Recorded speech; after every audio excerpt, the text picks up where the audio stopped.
Yeah, sure.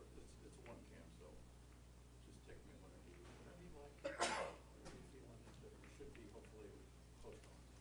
So, all right, thank you.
Welcome, welcome. Welcome to my colleagues, and thank you for joining us at the 2024 House Democratic Issues Conference.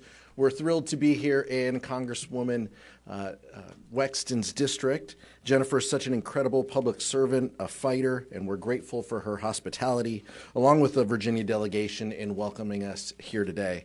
House Democrats are united, and we're coming together around an economic agenda that builds off of the progress that we've made since the pandemic. We began in 2024 with another strong jobs report, bringing the total number of jobs created under the Biden-Harris administration at 14.8 million. Unemployment at record lows, inflation is cooling, and wages are rising. But we know that not everyone is feeling the benefits of that economic recovery yet, and House Democrats are ready to finish the job. We're going to talk about our work to put people over politics, lowering costs, creating good-paying jobs, building affordable housing, and implementing the landmark pieces of legislation that we passed to raise the quality of life for every American. But none of that success would be possible without the leadership team. Leader Jeffries, Whip Clark, Vice Chair Lieu, Assistant Leader Clyburn, the DPCC, and the entire leadership team. And all of us are grateful to the work of Suzan DelBene as she leads us to the path to reclaiming the majority in 2024. That's our focus as we move forward, and that's what will drive our discussions throughout the next few days. With that, happy to introduce Vice Chair Ted Lieu. Thank you, Chairman Aguilar, for your leadership. It is an honor to work with you. And I want to start off by saying that there is a lot of good news about the economy starting this year. Consumer sentiment is up, wages are up, job creation is up. You know what else is up? The stock market. The S&P 500 and the Dow Jones are setting record highs. And you know who's taking notice? Donald Trump. He's trying to take credit now for the stock market under the Biden-Harris administration. And why is he doing something so ridiculous? Because he understands the economy is getting better and he cannot stop it. And that's because Democrats, when we were in control, put people over politics, and we passed laws to help the American family go forward. From the Inflation Reduction Act, the CHIPS and Science Act, to the infrastructure law, those laws are working and growing our economy. What are Republicans focused on? Stupid impeachments and banning abortions. And this issues conference is going to highlight the stark contrast between Democrats, who are putting people over politics, and Republicans, who are putting politics over people. And now it's my great honor to introduce our brilliant and visionary leader, Hakeem Jeffries. He has unified the Democratic Caucus, and every day he thinks about how we move the American family forward. He also stood up to MAGA Republican extremism. It was under Hakeem Jeffries' leadership that the Democratic Caucus supplied the majority of votes to stop a catastrophic default on our debts. It was under Hakeem Jeffries' leadership that the Democratic Caucus supplied the majority of votes to stop not one, but two government shutdowns. And it's under Hakeem Jeffries' leadership that America is going to see our best days yet to come. And with that, I want to hear from Leader Jeffries. Good afternoon, everyone. Thank you, Vice Chair Lieu, for your very generous words of introduction, for your leadership. Thank you, Chairman Aguilar, for once again convening us here as House Democrats for the 2024 Issues Conference. In my previous capacity as Chair of the House Democratic Caucus, I had the opportunity to preside over and put together, along with Katherine and then Pete, 4 different issues conference events. I'm glad to yield that responsibility to Chairman Aguilar, who's doing an incredible job. It's also an honor to be here with the distinguished leadership team who you will hear from as we gather united, committed, and energized about the opportunities in front of us to continue to put people over politics, finish the job that we started in the last Congress, build a healthy economy, grow our middle class, of course continue to fight for lower costs and for safer communities. The events of this week have once again established that there's a clear contrast between House Democrats and our extreme MAGA Republican counterparts. House Democrats will continue to choose common sense solutions to solving problems on behalf of hardworking American families. House Republicans continue to choose chaos. House Democrats will continue to defend our democracy. House Republicans continue to choose dysfunction. And House Democrats will continue to work on the economy and making life better for everyday Americans, while House Republicans continue to choose extremism. When we emerge from this conference, we'll continue to have a clear plan of action. We look forward to interacting with President Biden, Vice President Harris, members of the administration, advocates, and stakeholders from all across the country with a clear vision for the mission that is in front of us to continue to deliver for the American people. And now it's my great honor to yield to one of my classmates and good friends, partners in leadership, who has proven that she knows how to count and she knows how to unify Democrats on behalf of the American people. I yield to our distinguished whip, Katherine Clark. Thank you so much.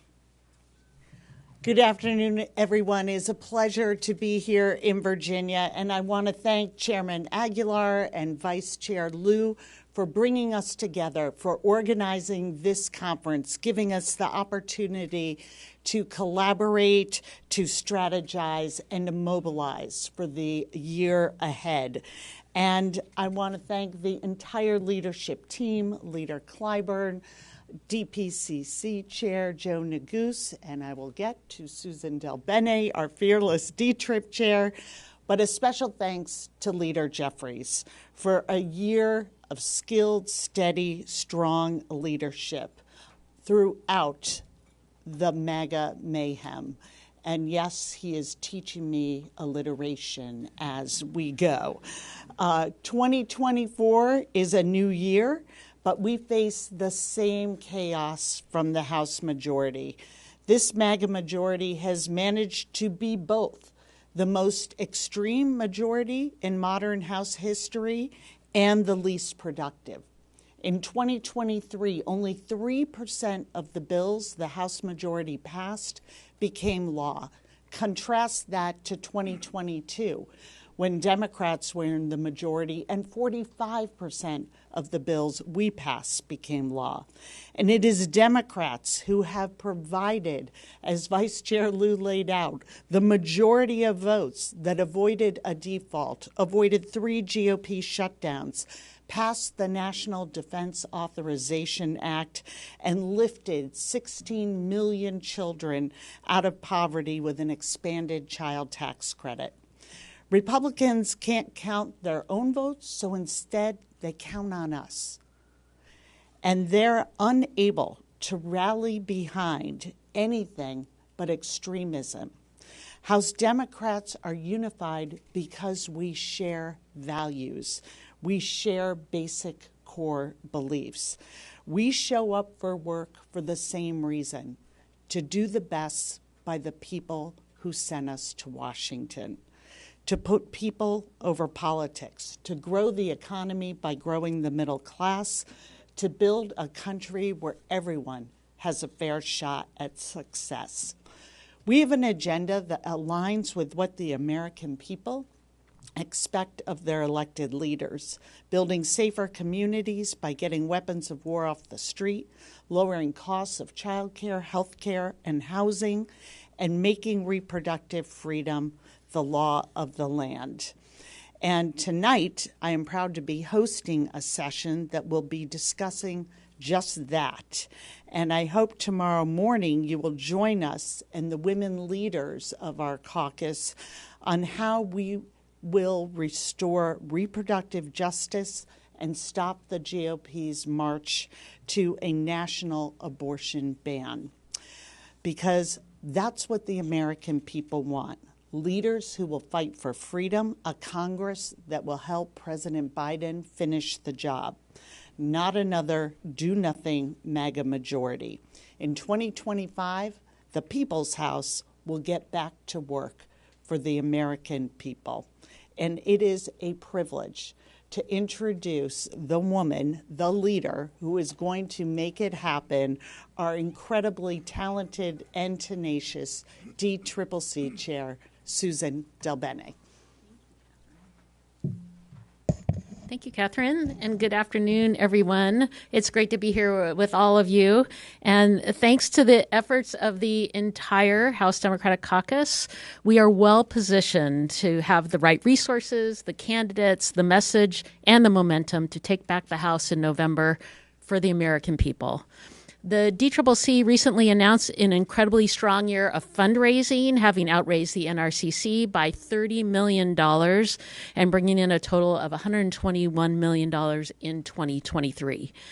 In addition to the committee's strong fundraising, Democratic frontliners and challengers, on average, have outraised Republican opponents last quarter. With our resources, we will amplify our message and turn out voters. We're working to ensure that we reach a diverse coalition of voters through our Power the People initiative and our In It Together hubs.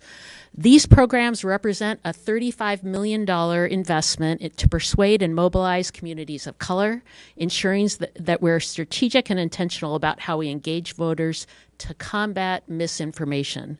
We know these communities are critical to our Democratic coalition, and we aren't taking a single voter for granted. We also announced our first slate of red to blue candidates last week. We have multiple paths to take back the majority, and the geographic diversity of this list includes candidates from Iowa, Michigan, Montana, California, Arizona, New York, and more. And it reflects the many opportunities we have. These candidates also reflect the broad and diverse Democratic coalition, presenting a clear contrast to the chaos, dysfunction, and extremism of their Republican opponents. And the first real opportunity to demonstrate our momentum and resolve is just a few days away.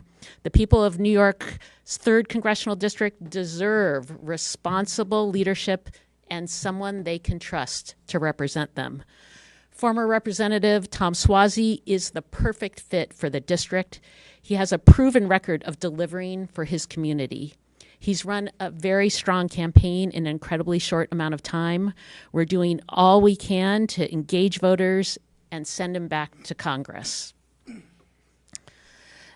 This election is about our rights, our freedoms, our democracy, and our future. And the DCCC is committed to taking back the House this November and ensuring that Leader Jeffries becomes Speaker Jeffries. So I want to thank all of my colleagues for their incredible support and hard work. Thank all of you for joining us at the Issues Conference. And now it's my honor to introduce someone who has been a longtime leader of the Democratic Caucus, who has been a mentor to all of us and a strong voice standing up for our communities across the country, our Assistant Leader, Jim Clyburn. Thank you very much, Chair DelBene, and let me thank all of our leadership team here for the tremendous efforts they're making on behalf of the American people. Last night, I had the great honor of introducing Leader Jeffries to a pretty big crowd of upbeat people who were looking forward to this campaign season with so much enthusiasm. It puts to great doubt all that we've been hearing to the contrary. As many of you know, I sort of ground everything I do in the history of this great country of ours. And last week, I went to my bookshelf and I pulled off Martin Luther King Jr.'s last book. Everybody talks about his dream, but in his last book, it was entitled, "Where Do We Go From Here? Chaos or Community?" And as I looked through that book, thinking about where we are as a country where the political environment is right now. The other side of the aisle, as the leader said in his presentation on the floor and yesterday, all about chaos. Our side of the aisle looking for ways to build community. And as prescient as Martin Luther King Jr. was in so many of his writings and his speeches, nothing is more prescient than that last book. And I think that what the Democrats are doing is demonstrating how we repair lives and build communities. And that's what our agenda is all about. President Biden has been talking recently about promises made, promises kept. And what we're going to be doing over the next several months is reminding people of the promises that were made and reminding them of the promises that have been kept. But we're also going to be talking about the way forward. And to give you just one example, when President Biden talked about eliminating student loan debt, everybody has been writing about that one little part of the promise that got stopped by the United States Supreme Court.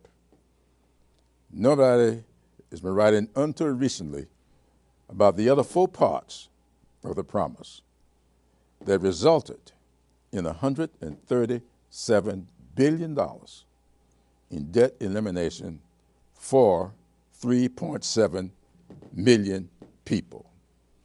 But we are leaning forward on that, and you will hear in a few days of the projection for the next 4 years, another 75,000 borrowers having their debt eliminated every 2 months, another 175,000 for the next 4 years.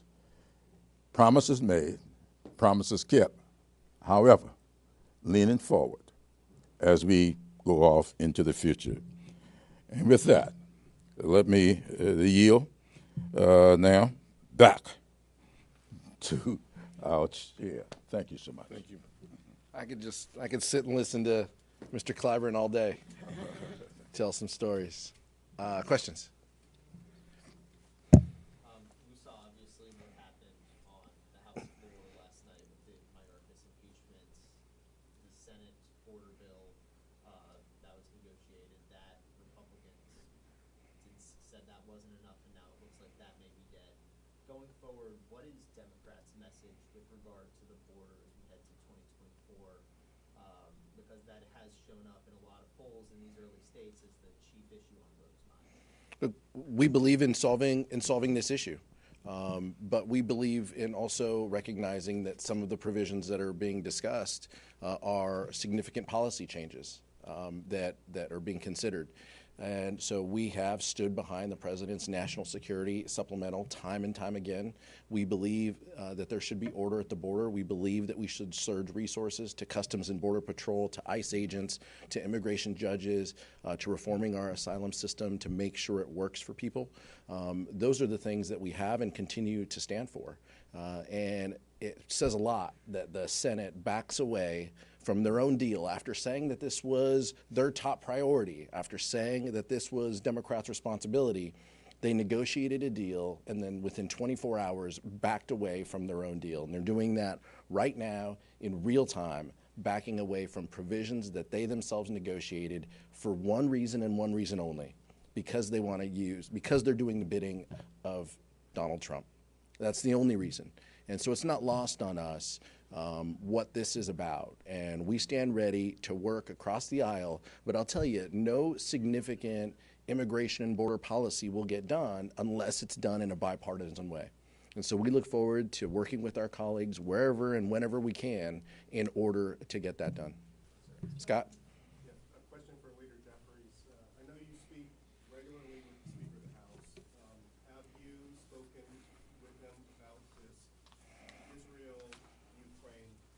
only standalone without any border provisions? And do you see a path forward for that package in the House of Representatives?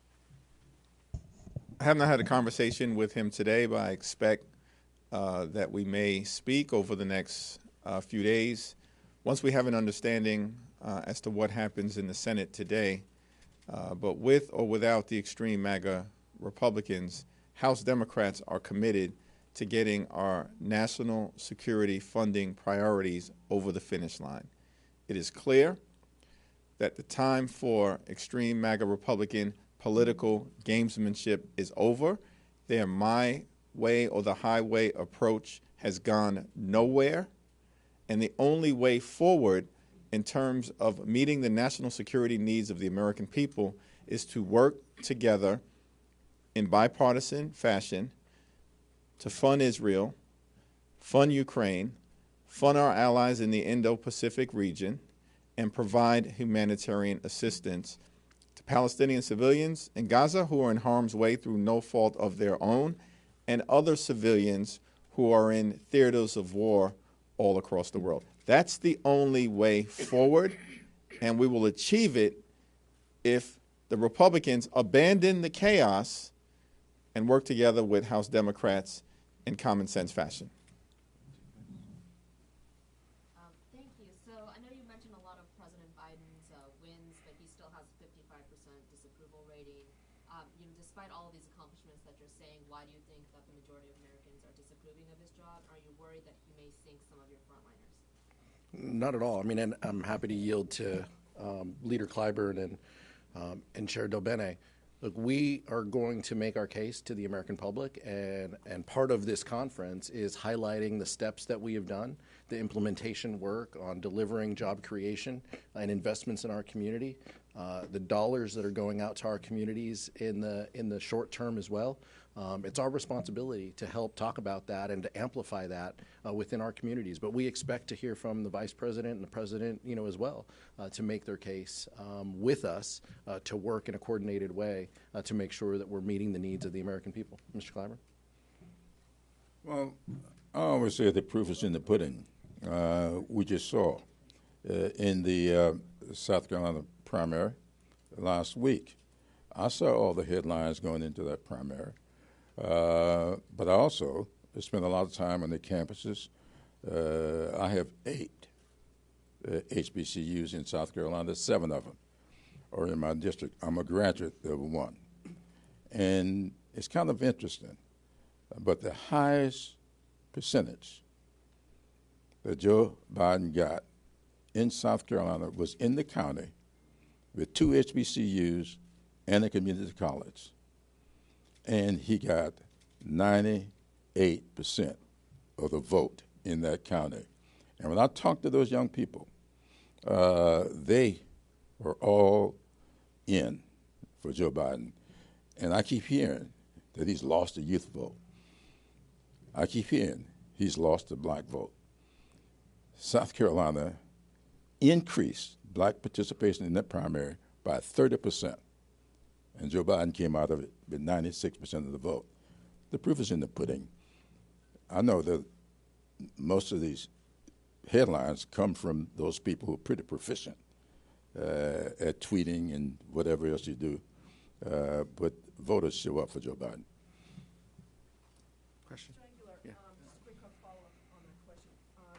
As far This one's going to be a hard one, so I'm going to give it to Joe Neguse, so just go ahead.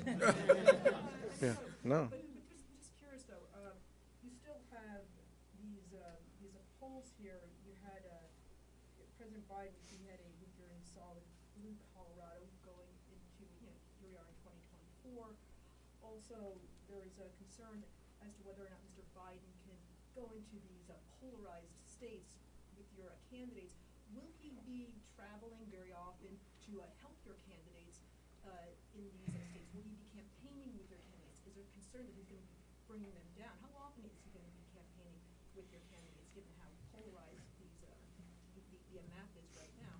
That sounds like a Suzan DelBene question. So Joe Neguse is the happiest person in the room right now. You can follow up, Joe, with anything. First, I'd say that We have incredible candidates and frontliners running, and a little bit in response to the previous question, when you talk about when people see what's happening on the ground in their districts, that's when it really sinks in, the great work that happened under President Biden and with House Democrats last Congress.